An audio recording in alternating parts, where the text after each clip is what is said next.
জ্বালানির রেশনিং পদ্ধতি তুলে নেওয়ার সিদ্ধান্তের পরও চাহিদা মতো তেল নিতে পারছেন না গ্রাহকরা। বেশ কিছু পাম্পে এখনও রয়ে গেছে সংকট। এই নিয়ে আরও জানাতে এই মুহূর্তে আমাদের সাথে যুক্ত হচ্ছেন সহকর্মী রাকিব হোসেন। আমরা যাচ্ছি তার কাছে। রাকিব, আমরা আপনার পেছনে দেখতে পাচ্ছি যে মোটরসাইকেলে দীর্ঘ সারি। সকাল থেকে আপনি পাম্পগুলোতে জ্বালানির তেলের অবস্থা কেমন দেখছেন, সেখানে সংকট কেমন দেখছেন? ফারুক, দেখুন, আগের মতোই কিন্তু ফিলিং স্টেশনগুলোতে জ্বালানি তেল সরবরাহ হচ্ছে।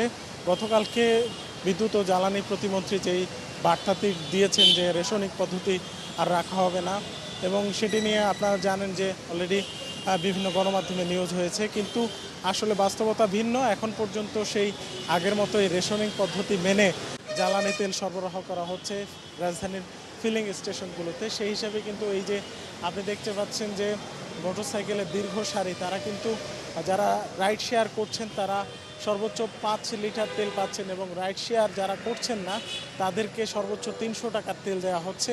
এর বাইরে যে প্রাইভেট যে গাড়িগুলো আছে সেগুলোতে দেওয়া হচ্ছে 10 লিটার এবং 20 লিটার পর্যন্ত বড় গাড়িগুলোতে।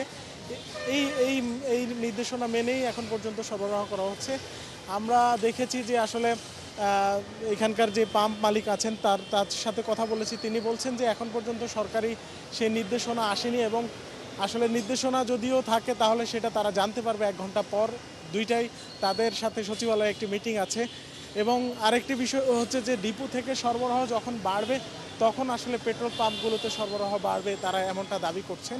এর বাইরেও আমরা যদি আপনার মাধ্যমে দর্শকদের কিছু তথ্য জানিয়ে রাখি যে আসলে আমাদের চাহিদার পেট্রোলের শতভাগ দেশে উৎপাদিত হয় এবং অকটেনের সিংহভাগ দেশে উৎপাদিত হয়। তারপরেও এমন রেশনিক পদ্ধতির মাধ্যমে আসলে গত 10 দিন ধরে মানুষ এই ভোগান্তির মধ্যে রয়েছে। এবং কিছুক্ষণ আগে বিশ্ব ভোক্তা অধিকার দিবসের এক অনুষ্ঠানে ক্যাবের সভাপতি বলেছেন যে বিশ্ববাজারে জ্বালানির দাম বাড়লেও দেশে জ্বালানির দাম বাড়ানো হয়নি, কিন্তু তারপরও বিভিন্ন ক্ষেত্রে এই জ্বালানির দামের একটা প্রভাব পড়েছে।